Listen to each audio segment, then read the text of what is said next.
अस्सलामु अलैकुम वरहमतुल्लाहि वबरकातुहू। प्यारे अज़ीज़ दोस्तों, उम्मीद करता हूँ आप सब लोग खैर वाफ़ियत के साथ होंगे। अल्लाह पाक आप सबको ढेर सारी खुशियाँ अता फ़रमाए। दोस्तों, आज जुमा का दिन है। जुमा का दिन अल्लाह पाक के नज़दीक ईद के दिन से भी ज़्यादा अफजल व आला है। जुमा के दिन तमाम मोमिनीन इकट्ठा होते हैं, तमाम मोमिनीन एक दूसरे को मुबारकबाद देते हैं। सारे दिनों की फजीलत अलग अलग है, लेकिन जुमा का दिन अपनी फजीलत अलग रखता है। तो अल्लाह पाक ये दिन हम सबको बार बार मैसर फरमाए। दोस्तों, आज की इस वीडियो में इंशाअल्लाह हम आपको सूरह जुमा के बारे में बताने वाले हैं। सूरह जुमा की फजीलत के बारे में भी बताएंगे और इंशाअल्लाह तबारक व तआला सूरह जुमा की तिलावत भी आपको सुनवाएंगे। अगर आप कैसी भी तंग दस्ती में हो, आप कैसी भी परेशानी में हो, आपको कैसी भी अचानक से हाजत दरपेश आ जाए, आपको ये चाहिए कि सूरह जुमा की तिलावत को सुन लिया करें। जिस तरीके से सूरह जुमा को जुमा के दिन सुनना अफजल है, बेहतर है, बहुत ज़्यादा सवाब है, तो आप ये ना सोचें कि जुमा के दिन ही इस सूरह मुबारका को पढ़ना या सुनना बेहतर है, बल्कि ऐसा नहीं है। आप हर जुमा के दिन इस सूरह मुबारका को सुना करें, पढ़ा करें। सूरह जुमा की जो भी इंसान तिलावत करता है, अल्लाह पाक उसके सारे गुनाहों को माफ़ फरमा देता है, उसके घर की फाका कशी को दूर कर देता है, तंग दस्ती को दूर कर देता है और सूरह जुमा पढ़ने वाले के चेहरे पर ऐसा नूर आता है, ऐसा नूर आता है। अगर आप चाहते हैं कि हमारी तमाम गर्दिशें, तमाम तंग दस्तियाँ ख़त्म हो जाएँ, दूर हो जाएँ, तो आपको ये चाहिए अपने मकान के अंदर या आप किसी भी जगह अपना बिजनेस करते हो, दुकान पर हो, शॉप पर हो, फैक्ट्री में हो, कारखाने में हो, तो वहाँ सूरह जुमा को बुलंद आवाज़ से शुरू कर दिया करें। जैसे जैसे उसकी आवाज़ आपके बिजनेस की जगह या आपके मकान के कोनों में जाएगी, इंशाअल्लाह उसकी बरकत से, सूरह जुमा की ताकत से, सूरह जुमा के वसीले से अल्लाह पाक तमाम परेशानियाँ दूर फरमा देगा। आप जुमा के दिन 3 रोटी अपने घर में बनवाइए। ताज़ा 3 रोटी बनवाने के बाद आप एक एक रोटी पर सूरह जुमा को 3-3 मरतबा पढ़कर या सुनकर दम कर दें। मतलब 3 रोटी बनने के बाद आप एक रोटी अपने हाथ में लीजिए और 3 मरतबा सूरह जुमा की तिलावत कीजिए या सुन लीजिए हमारे चैनल के ज़रिए, उस रोटी पर दम कर दीजिए। फिर इसी तरीके से दूसरी रोटी, फिर तीसरी रोटी, एक एक रोटी पर 3-3 मरतबा सूरह जुमा की तिलावत करने या सुनने के बाद आपको चाहिए किसी गरीब को, ज़रूरतमंद को खिला दें। इंशाअल्लाह ये सदका आपका करना होगा, आपकी तमाम गर्दिशें दूर हो जाएंगी, तमाम हाजतें दूर हो जाएंगी। आप मेरा ये बताया हुआ ये तरीक़ा आप एक बार आज़मा करके देख सकते हैं कि आप हमेशा के लिए अपनी ज़िंदगी में खुशहाली वाली ज़िंदगी गुजार सकते हैं। तो नाज़रीन, आपको ही चाहिए सूरह जुमा को चाहे फजर की नमाज के बाद फ़ौरन सुन लें, चाहे जुमा की नमाज से पहले सुन लें। जो लोग पढ़ना जानते हैं वो तो पढ़ ही सकते हैं, जो लोग पढ़ना नहीं जानते उनके लिए हम मौका देते हैं, वो सुन लिया करें। तो आपको ही चाहिए जुमा की नमाज के बाद पढ़ लें या सुन लें, या मगरिब की नमाज के बाद सूरह मुबारका को पढ़ लें या सुन लें, वरना इशा की नमाज के बाद तो तुरंत आप सूरह मुबारका को पढ़ या सुन लिया करें। ख़ासकर 5 वक्त की नमाज का मुकम्मल ध्यान रखा करें। इंशाअल्लाह आप ये तरीके पर अमल करके देखें, आपकी ज़िंदगी में बहारें आएंगी, खुशहालियाँ आएंगी, तंग दस्तियाँ दूर हो जाएंगी, घर के झगड़े ख़त्म हो जाएंगे, नहुसतें ख़त्म हो जाएंगी। खैर व बरकत का नज़ारा आप अपनी निगाहों से देख सकते हैं। दोस्तों, वीडियो को लाइक कर दीजिए और हमारी वीडियो को सदक़े जारिया समझकर तमाम मुसलमानों में ज़रूर फैलाएँ और अल्लाह पाक के 99 नामों में से कोई भी एक नाम कमेंट्स में लिख कर के ज़रूर बताएं। सुन लेते हैं सूरह जुमा की तिलावत। अऊज़ु बिल्लाहि मिनश शैतानिर रजीम, बिस्मिल्लाहिर रहमानिर रहीम। युसब्बिहु लिल्लाहि मा फिस समावाति व मा फिल अर्दिल मलिकिल कुद्दूसिल अज़ीज़िल हकीम। वल्लज़ी बअस फिल उम्मीयीन रसूलन मिनहुम यतलू अलैहिम आयातिही वयुज़क्कीहिम वयुअल्लिमुहुमुल किताब वल हिकमत वइन कानू मिन क़ब्लु लफ़ी ज़लालिम मुबीन। वआख़रीन मिनहुम लम्मा यल्हक़ू बिहिम वहुवल अज़ीज़ुल हकीम। ذلك فضل الله يؤتيه من يشاء والله ذو الفضل العظيم. مثل الذين حملوا التوراة ثم لم يحملوها كمثل الحمار يحمل أسفارا بئس مثل القوم الذين كذبوا بآيات الله والله لا يهدي القوم الظالمين. قل يا أيها الذين هادوا إن زعمتم أنكم أولياء لله من دون الناس فتمنوا الموت إن كنتم صادقين ولا يتمنونه أبدا بما قدمت أيديهم والله عليم بالظالمين. قل إن الموت الذي تفرون منه فإنه ملاقيكم ثم تردون إلى عالم الغيب والشهادة فينبئكم بما كنتم تعملون. يا أيها الذين آمنوا إذا نودي للصلاة من يوم الجمعة فاسعوا إلى ذكر الله وذروا البيع ذلكم خير لكم إن كنتم تعلمون. فإذا قضيت الصلاة فانتشروا في الأرض وابتغوا من فضل الله واذكروا الله كثيرا لعلكم تفلحون. وإذا رأوا تجارة أو لهوا انفضوا إليها وتركوك قائما قل ما عند الله خير من اللهو ومن التجارة والله خير الرازقين. صدق الله العظيم. بسم الله الرحمن الرحيم. يسبح لله ما في السماوات وما في الأرض الملك القدوس العزيز الحكيم. والذي بعث في الأمين رسولا منهم يتلو عليهم آياته ويزكيهم ويعلمهم الكتاب والحكمة وإن كانوا من قبل لفي ضلال مبين. وآخرين منهم لما يلحقوا بهم وهو العزيز الحكيم. ذلك فضل الله يؤتيه من يشاء والله ذو الفضل العظيم. مثل الذين حملوا التوراة ثم لم يحملوها كمثل الحمار يحمل أسفارا بئس مثل القوم الذين كذبوا بآيات الله والله لا يهدي القوم الظالمين. قل يا أيها الذين هادوا إن زعمتم أنكم أولياء لله من دون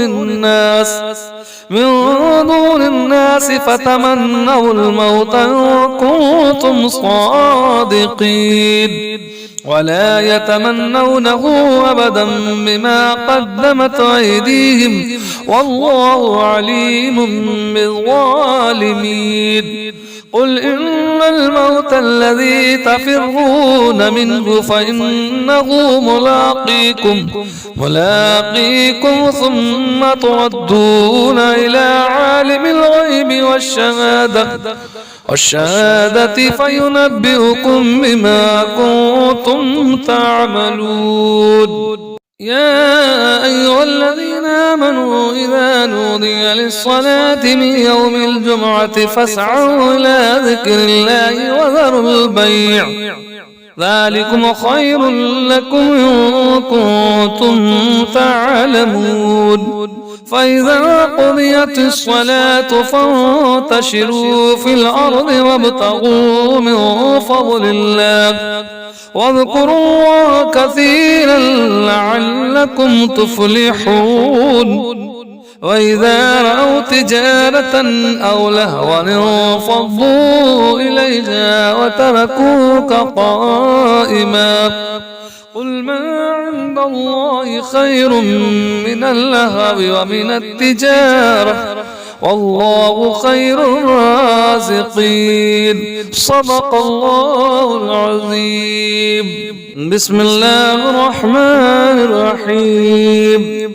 يسبح لله ما في السماوات وما في الأرض الملك القدوس العزيز الحكيم والذي بعث في الأمين رسولا منهم يتلو عليهم آياته ويزكيهم ويعلمهم الكتاب والحكمة وإن كانوا من قبل لفي ضلال مبين وآخرين منهم لما يلحقوا بهم وهو العزيز الحكيم. ذلك فضل الله يؤتيه من يشاء والله الفضل العظيم. مثل الذين حملوا التوراة ثم لم يحملوها كمثل الحمار يحمل أسفارا بئس مثل القوم الذين كذبوا بآيات الله والله لا يهدي القوم الظالمين. قل يا أيها الذين هادوا إن زعمتم أنكم أولياء لله من دون الناس فتمنوا الموت إن كنتم صادقين ولا يتمنونه أبدا بما قدمت أيديهم والله عليم بالظالمين. قل إن الموت الذي تفرون منه فإنه ملاقيكم ثم تردون إلى عالم الغيب والشهادة فينبئكم بما كنتم تعملون. يا أيها الذين آمنوا إذا نودي للصلاة من يوم الجمعة فاسعوا إلى ذكر الله وذروا البيع ذلكم خير لكم إن كنتم تعلمون. فإذا قضيت الصلاة فانتشروا في الأرض وابتغوا من فضل الله واذكروا الله كثيرا لعلكم تفلحون.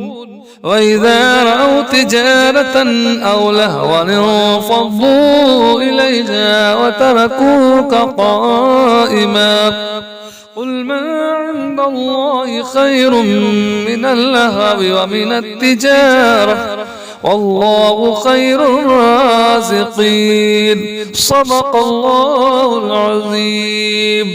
بسم الله الرحمن الرحيم. يسبح لله ما في السماوات وما في الأرض الملك القدوس العزيز الحكيم والذي بعث في الأمين رسولا منهم يتلو عليهم آياته ويزكيهم ويعلمهم الكتاب والحكمة وإن كانوا من قبل لفي ضلال مبين وآخرين منهم لما يلحقوا بهم وهو العزيز الحكيم. ذلك فضل الله يؤتيه من يشاء والله الفضل العظيم. مثل الذين حملوا التوراة ثم لم يحملوها كمثل الحمار يحمل أسفارا بئس مثل القوم الذين كذبوا بآيات الله والله لا يهدي القوم الظالمين. قل يا أيها الذين هادوا إن زعمتم أنكم أولياء لله من دون الناس فتمنوا الموت إن كنتم صادقين ولا يتمنونه أبدا بما قدمت أيديهم والله عليم بالظالمين.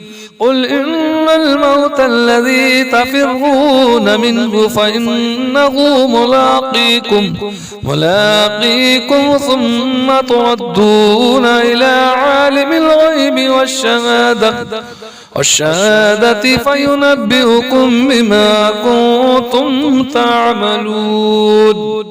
يا أيها الذين آمنوا إذا نودي للصلاة من يوم الجمعة فاسعوا إلى ذكر الله وذروا البيع ذلكم خير لكم إن كنتم تعلمون.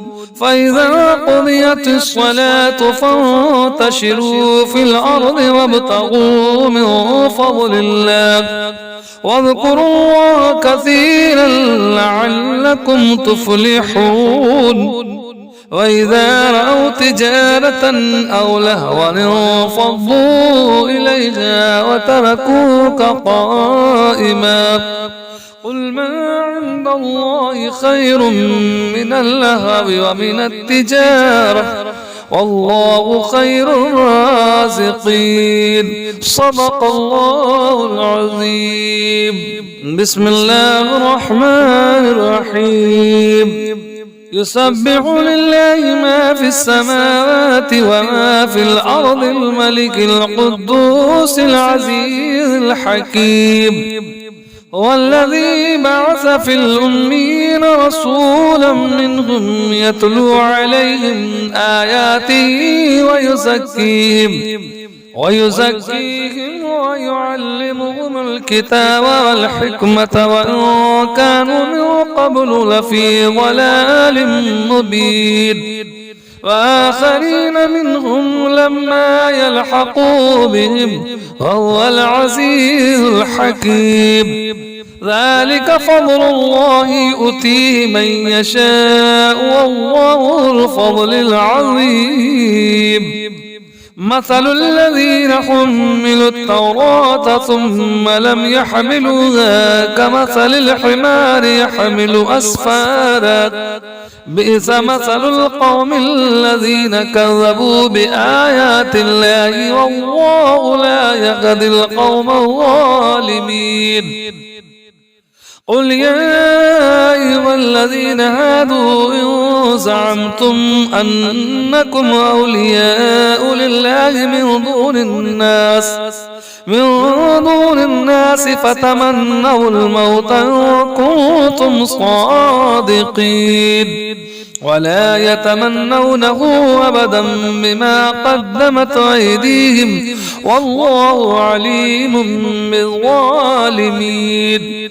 قل إن الموت الذي تفرون منه فإنه ملاقيكم ثم تردون إلى عالم الغيب والشهادة فينبئكم بما كنتم تعملون. يا أيها الذين آمنوا إذا نودي للصلاة من يوم الجمعة فاسعوا إلى ذكر الله وذروا البيع ذلكم خير لكم إن كنتم تعلمون. فإذا قضيت الصلاة فانتشروا في الأرض وابتغوا من فضل الله واذكروا الله كثيرا لعلكم تفلحون. وإذا رأوا تجارة أو لهوا انفضوا إليها وتركوك قائما. قل ما عند الله خير من اللهو ومن التجارة والله خير الرازقين. صدق الله العظيم. بسم الله الرحمن الرحيم. يسبح لله ما في السماوات وما في الأرض الملك القدوس العزيز الحكيم. والذي بعث في الأمين رسولا منهم يتلو عليهم آياته ويزكيهم ويعلمهم الكتاب والحكمة وإن كانوا من قبل لفي ضلال مبين. وآخرين منهم لما يلحقوا بهم وهو العزيز الحكيم. ذلك فضل الله يؤتيه من يشاء والله الفضل العظيم. مثل الذين حملوا التوراة ثم لم يحملوها كمثل الحمار يحمل أسفارا بئس مثل القوم الذين كذبوا بآيات الله والله لا يهدي القوم الظالمين. قل يا أيها الذين هادوا إن زعمتم أنكم أولياء لله من دون الناس فتمنوا الموت إن كنتم صادقين ولا يتمنونه أبدا بما قدمت أيديهم والله عليم بالظالمين. قل إن الموت الذي تفرون منه فإنه ملاقيكم ثم تردون إلى عالم الغيب والشهادة فينبئكم بما كنتم تعملون. يا أيها الذين آمنوا إذا نودي للصلاة من يوم الجمعة فاسعوا إلى ذكر الله وذروا البيع ذلكم خير لكم إن كنتم تعلمون. فإذا قضيت الصلاة فانتشروا في الأرض وابتغوا من فضل الله واذكروا الله كثيرا لعلكم تفلحون.